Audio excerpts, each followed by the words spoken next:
Welcome back to Education Matters. Did you correctly answer C, 65%? Today, 65% of the funds for your public schools come from the state of North Carolina, with the remaining coming from the federal government, 25% primarily for free and reduced school lunch and Title I funding for high poverty schools, and about 10% from local county funding. Now let's welcome our two reporters who cover education and policy every day.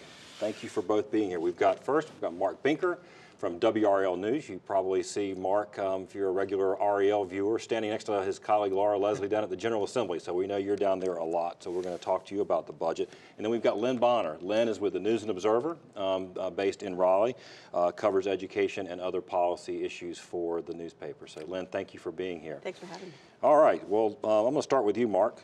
Since you're at the legislature pretty much every day when they're in session, you just heard the state budget director talk about his budget, and that it sounds like they love it. Is that sort of what's going on in the legislature? It didn't exactly open to rave reviews. I think the biggest difference was sort of in total size. Governor Cooper's proposing a total budget that's bigger than where House and Senate leaders want to be, and you saw sort of the initial reactions from budget chairmen saying, that's maybe a percentage point or two higher than where we're going to go. The other interesting thing with regards to education, Governor Cooper essentially said what lawmakers said going into this session. Hey, we'd like to get average teacher salary to $55,000, and that's almost verbatim what legislative leaders have been saying. So of course they immediately fought about that point and how they were getting there.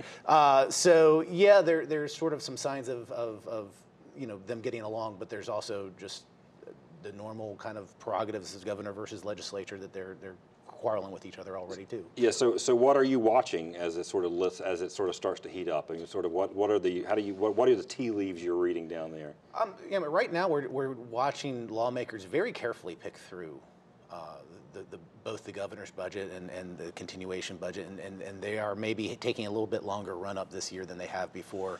By this point in the session, I think, and Lynn can correct me, they're usually done with these joint kind of educational meetings and moved on to one chamber or the other, beginning construction on the budget, and they are continuing these joint meetings between the House and Senate to maybe really get into the gears of the budget right now.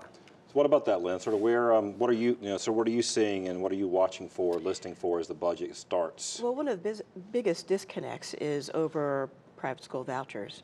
The governor wants to phase out the program. The legislature has said they want to continue growth.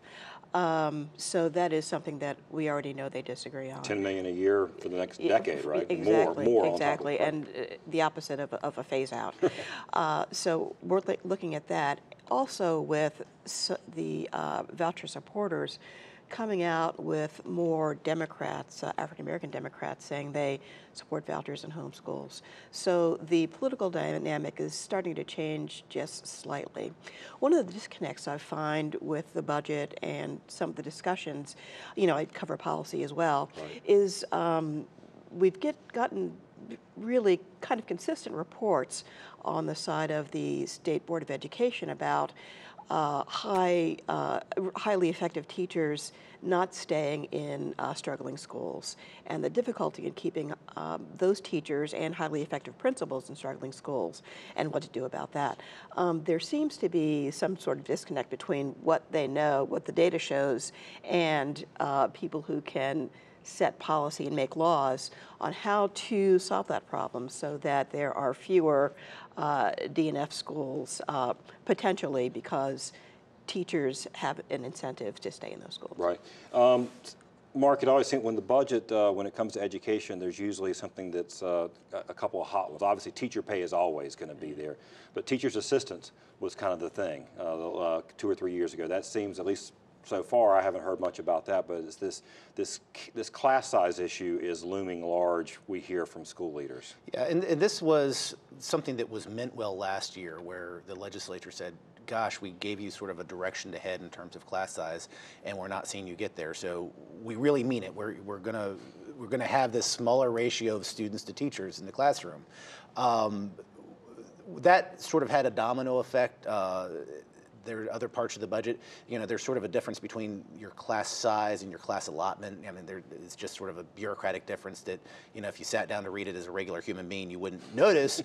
But when you sit down to read it as an education bureaucrat, you're like, oh, holy cow, we're now losing the flexibility to hire an art teacher or a gym teacher. Right. That message got through, I think, loud and clear to the State House, which has already, as you mentioned earlier, passed a bill to kind of fix this problem, at least for the short term.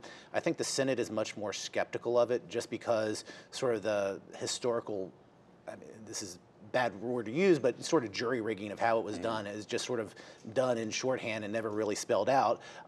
They're saying, well, why doesn't 1 to 16, 1 to 18 mean 1 to 16, 1 to 18? Why is this a bigger number? Right. Now, Lynn, you're right here in Wake County. I know that the school superintendent here has weighed in publicly about this issue. Exactly. So is one of your, I mean, I know there's a local reporter here, Kern Wee, who does the, but you try to translate these policy things to Wake County families too. How do you sort of go about trying to do that on something like this? Well, what they're struggling with is, okay, well, we have to have this hard cap. So what does it mean for what a classroom might look like? Are there going to be divided classrooms?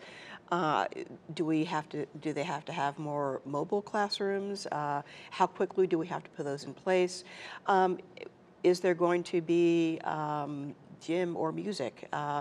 Are there going to be larger class sizes in middle school and high school? Those are a lot of things that have to be examined and looked at when you consider change where there are going to be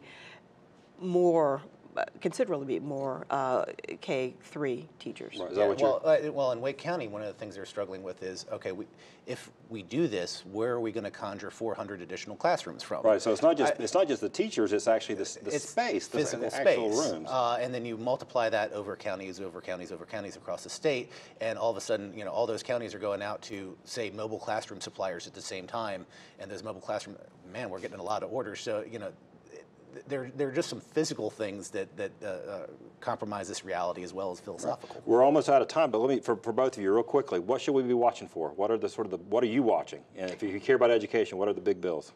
Well, the big bill right now is that class size bill.